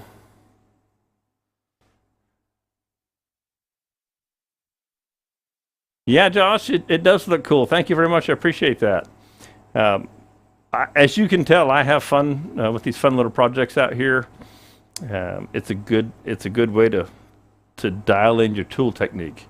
And I can see there on the monitor that you can see it in pretty good shape there in the overlay. So that's fun. That's fun. There, Jeff, you are still here. Good deal. I haven't gotten to your cherry yet. I don't know how I'm going to approach that. I got to get it out of the van. It's still riding around the van, and I got stuff I got to load up here. But this worked out well. I'm quite pleased with that. And I'll let it sit out here, and I'll spray a few more coats on it and sand in between them. This belongs, of course, to Bridget. Everything I do out here that comes out pretty belongs to Bridget. Everything that is ugly and broken goes over in the corner. Yeah. She needs more shelves for pretty things. But yeah, quite pleased with it. Tumbleweeds, sage tumbleweeds, whatever kind of tumbleweed it is, they're pretty cool. The other one, this one, has a bunch of spin gems in it. All right. Stick this over here. You can see some of the spin gems in the bottom of that and all that. So I'll turn this one just in my leisure. This one had the better colors in it, for sure. And I'm just going to leave that go on slow rotisserie. The EWT screw is 440. That must be some conversation that I didn't catch, which is okay. I don't need to know, at least not at the moment. And if you are on the mailing list or in the wood and resin turning group, you know there is a special going on with Easy Wood tools and stuff like that. So if you are one of those places, you should grab yourself some before the week's over. And I think we're going to go ahead and wrap it up at that. It's pretty much 3 o'clock, and it's dry, and I don't want to spray any more lacquer. So, my voice is starting to crack. I do appreciate everybody coming out today and hanging out with me while we played with the resin. I had a great time. I hope you enjoyed it. Pass this along to your friends for them to go over to YouTube and watch it. And I know it's not a big number, but we're looking for a few more subscribers to YouTube so we can hit that 500 mark. And I'm giving away a can of gloss lacquer to whoever is number 500. Because then once we get to 500, we'll get to 1,000, and then we'll get to 10,000, and then we'll get to 100,000, and then we'll get to 1,000,000 and all that fun stuff by the time I'm 90. So have a great weekend. Try and stay cool. I don't know where you're at, but where I am, it's hot, sticky, muggy, nasty. But have a great weekend. We'll be back next week. If you have any questions, you know how to get a hold of me. Contact at Spiracraft, Messenger, pigeons, smoke signals, any of the above. They all work. I do appreciate everybody, and we will hit the music to get out of here. Number 6. I'll see y'all next week. Thank you.